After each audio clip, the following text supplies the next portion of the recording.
Uma visão além do tempo.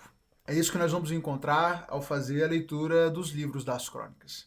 E como é interessante fazer esse acompanhamento, olhando com esse distanciamento temporal, contemplando a história do povo de Deus, a história da humanidade, a história da revelação de Deus a esse povo.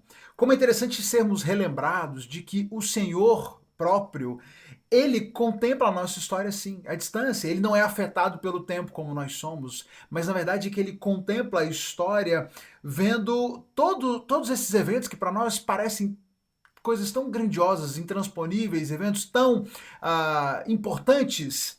Para o Senhor, às vezes são apenas pequenos pontos ao longo dessa jornada, em que ele se revela com poder, com graça, com sabedoria, com bondade, se apresenta a nós e nos conduz até ele.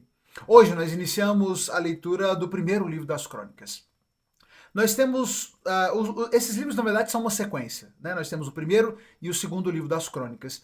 E ao longo da leitura, você vai notar o seguinte: esses textos eles fazem um resumo desde o início, desde Gênesis, desde Adão, até o finalzinho da história que nós concluímos a leitura no segundo livro dos Reis.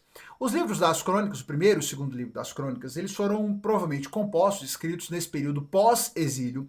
Então, no retorno do povo, só para a gente recapitular rapidinho, nós concluímos o segundo livro dos Reis com Judá, né, o reino de Judá também sendo levado para o exílio. Então, agora todos foram levados para o exílio. Esses dois livros, eles são compostos, eles são escritos, são redigidos, organizados nesse período pós-exílico, em que o povo está voltando para a sua terra, em que são permitidos voltar para a terra. E esse povo precisa organizar sua história, reorganizar suas lembranças, estabelecer essas relações de descendências e serem relembrados de quem eles são, de por que eles estão ali. E é por isso que nós vamos encontrar aqui esse grande resumo ao longo desses livros.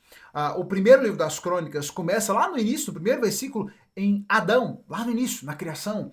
E nós vamos terminar no segundo livro das Crônicas, concluindo então lá com esse momento em que o povo é levado para o exílio. Então nós vamos ter um grande resumo ao longo desses livros. Todos esses séculos e séculos de leitura, esses 153, 152 dias de leituras que nós já fizemos até aqui, vão ser resumidos agora nesses dois livros. Por isso nós temos essa visão bem resumida, escolhida. Existe uma clara escolha por parte do autor em ignorar alguns fatos, não é um relato de eventos, mas principalmente um acompanhamento dos personagens principais, para que nós possamos entender como o Senhor conduziu a história, desde Adão até a Davi e depois a linhagem de Davi. Vamos acompanhar então esse como sendo o propósito desse livro.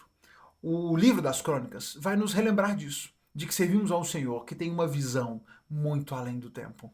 Que quando tudo começou, já contemplava a história à distância, e enquanto acompanhava essa história, usava pessoas, escolheu homens, escolheu mulheres, rejeitou outros que foram desobedientes a ele, disciplinou, e ele foi selecionando e escolhendo ao longo dessa história aqueles que seriam usados, que seriam instrumentos na condução dessa revelação de Deus aos homens. Nós temos Adão, nós temos Noé, nós temos o destaque de Abraão no capítulo 1. Nós temos Isaac, de Isaac nós temos então Jacó, né, que aqui já é apresentado como Israel. De Israel nós chegamos a Judá. E o texto no capítulo 2 vai nos narrar essas genealogias até que cheguemos a Davi. A partir daqui, você vai notar comigo que até o capítulo 9 nós temos praticamente genealogias e que vão culminar e vão nos entregar o texto ali no capítulo 10 em Saul. Eu sei que esses textos de genealogia às vezes são um tanto desafiadores para ler, talvez você ache um pouco maçante, porque são uma lista de nomes que parece não comunicar muita coisa. Mas hoje eu quis trazer para você essa reflexão, esse pensamento a partir disso.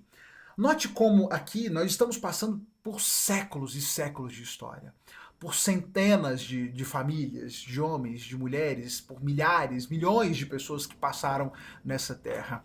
Tantos que foram guiados e usados por Deus, que foram resumidos em 2, 3 páginas da sua leitura, mas que ao longo de todo esse tempo o Senhor esteve agindo. Não servimos a um Deus que está limitado ao tempo. Ele não está limitado à nossa perspectiva de tempo. Por isso, aprendamos a confiar no Senhor, aquele que tem uma visão além do tempo, além do nosso mero alcance. Confiemos no Senhor diante das dificuldades, diante dos desafios da vida. Não se esqueça, o Senhor enxerga muito além e Ele certamente está no controle de tudo isso. Há um propósito para tudo e o propósito de Deus sempre será cumprido. É isso que nós vamos acompanhar e vamos contemplando enquanto relembramos a história do povo de Deus e como ele conduziu o seu povo ao longo dessa história. Deus abençoe você. Vamos juntos nessa leitura. Fique firme, não desista nas genealogias. Faça a sua leitura com calma, vá contemplando, vá relembrando os personagens. Amanhã a gente se encontra aqui para mais um momento de reflexão.